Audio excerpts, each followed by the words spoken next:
A year may have passed, but the trauma unleashed by Turkey's earthquake remains deep-rooted. I've returned to Marash, which was the epicentre of last year's earthquake that devastated Turkey and Syria. Over 7,500 buildings collapsed in the city centre alone. Distraught loved ones dug through debris with their bare hands trying to free loved ones. Many of those that survived lost everything. I realized from the noise the building had collapsed. Then when I opened my eyes, I saw my father was dead.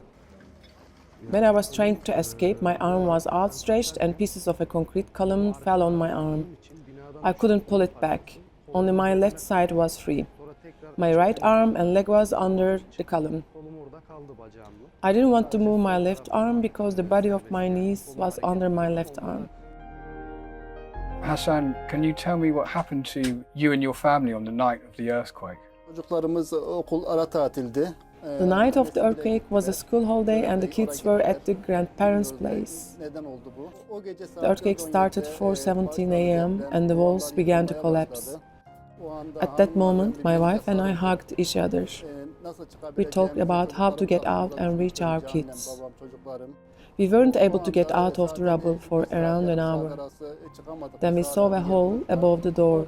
Me and my wife got out of through the hole. Our kids were crying. My mother, father all hugged each other. I arrived in Kahramanmaraş. I couldn't contact my fiancé.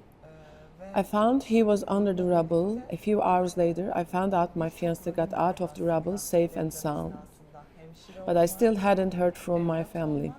When I went to my neighborhood, where I lived for 26 years, it was completely destroyed. There were no buildings left. My house was also destroyed. I made efforts to find a rescue team and meet the basic needs of the neighbors and the people working with me in search and rescue. I was able to reach my family's bodies after 7 days. I thanked search and rescue teams after they delivered the bodies to me. Then they started to dig where my room was. They found lots of Red Crescent documents and a pen, items given to me by my sister and mother when I started at the Red Crescent. My name and social media account was written there. Afterwards, they reached me on social media. Then they attended our wedding in October.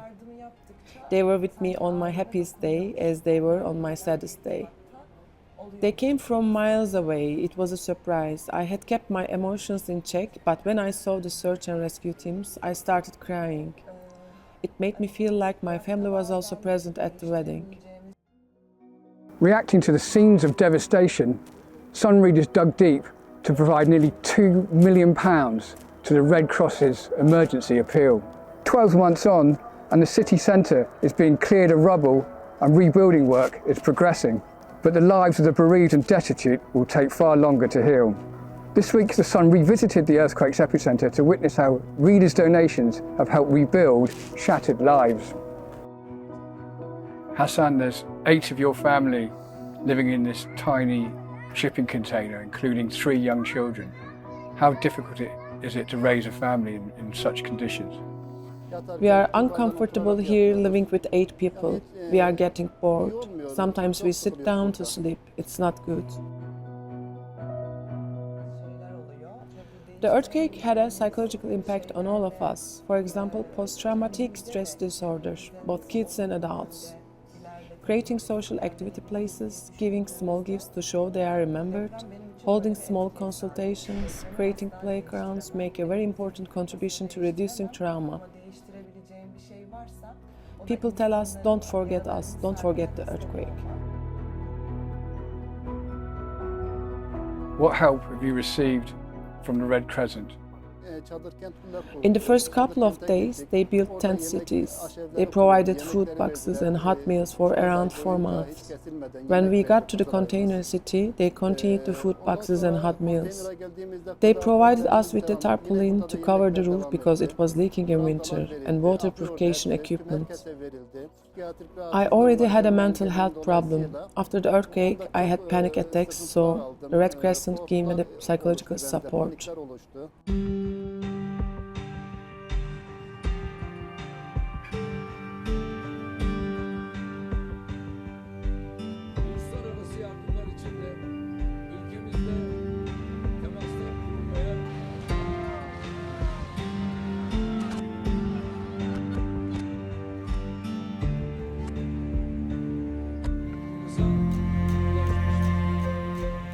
Doctors and nurses of the Red Crescent supported us and brought medicines, and I was able to share my feelings with them.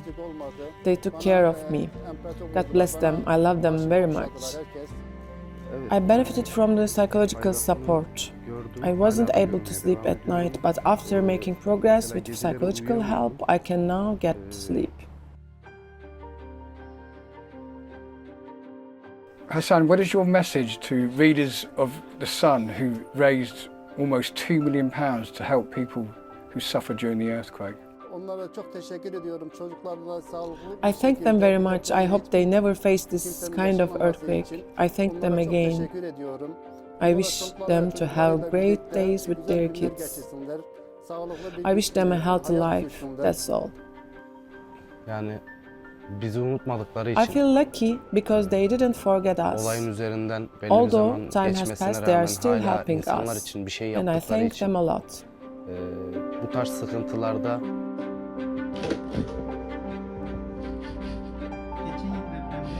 My workplace was all destroyed and my house was slightly destroyed in the earthquake last year.